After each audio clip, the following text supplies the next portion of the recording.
ദൈവത്തെ ഭയപ്പെട്ടിരുന്ന, ദൈവത്തെ കണ്ടാൽ മരിക്കുമെന്ന് വിശ്വസിച്ചിരുന്ന ഒരു ജനസമൂഹത്തോട്, തൻ്റെ പ്രിയ ശിഷ്യന്മാരോട് ഈശോ പറയുകയാണ്, ദൈവവുമായിട്ടുള്ള നിങ്ങളുടെ ബന്ധം അത് വളരെ സ്നേഹമത്സരണമായ ഒരു ബന്ധമാണ്.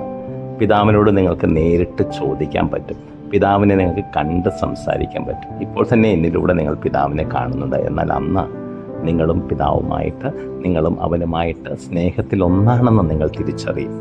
നമ്മളൊരു യോഹന്നാൻ്റെ 16 മനോഹരമായ ചിന്തകൾ നമ്മളുടെ യഥാർത്ഥ ഐഡൻറ്റിറ്റി വെളിപ്പെടുത്തുന്ന, നമ്മൾ എന്താണ് സത്യത്തിൽ, നമ്മൾ ദൈവത്തിൻ്റെ സ്വന്തമാണ്, നമ്മൾ ദൈവത്തിലായിരിക്കുന്നു, നമ്മൾ ദൈവത്തിലേക്ക് പോകുന്നു, അവനുമായിട്ട് നമ്മൾ ഒന്നു ചേർന്നൊരു ജീവിതം നമുക്കുണ്ട്. ഇതെല്ലാം ഈശോ പഠിപ്പിക്കുകയാണ് നമ്മളെ. എന്തൊരു പ്രത്യാശയുടെ സുവിശേഷമാണ് ഈശോ നമുക്ക് പറഞ്ഞു തരുന്നത്. ആ പ്രത്യാശയിൽ നങ്കൂരമിട്ടിരിക്കുക. ആമേൻ.